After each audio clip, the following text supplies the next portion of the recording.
அஸ்ஸலாமு அலைக்கும். ஆஹான்னு ஒரு அவல் பாயாசம் டக்குன்னு சேவ் பண்ணிக்கிட்டு ட்ரை பண்ணி பாருங்கள். ஈஸியாக செஞ்சிடலாம். ஒரு பாத்திரத்தில் ஒரு ஸ்பூன் அளவுக்கு நான் நெய் எடுத்துக்கிட்டேன். இதில் வந்து ஒரு 3 கரண்டி அளவுக்கு அவல் சேர்த்துருக்கேன். இதை வந்து ஒரு 5 நிமிஷம் போல் அப்படியே வறுத்து எடுத்துக்கோங்க. நல்லா வறுத்த அவல்லையே நம்ம பால் ஸ்ட்ரெயிட்டாகவே சேர்த்துக்கலாம். ஒரு 3 கிளாஸ் அளவுக்கு இருக்கும் பால்.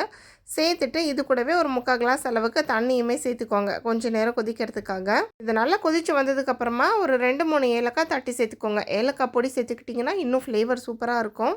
அவல் நல்லா வெந்ததுக்கப்புறமா நம்ம வந்து வெல்லத்தை கரைச்சி அதை வடிகட்டி இது கூட சேர்த்தாச்சு. அவல் பாயாசம் தானே, ஸோ அதனால் வேகிறதுக்கு ரொம்ப டைம் பிடிக்காது. டக்குன்னு நம்ம செஞ்சு முடிச்சிடலாம்.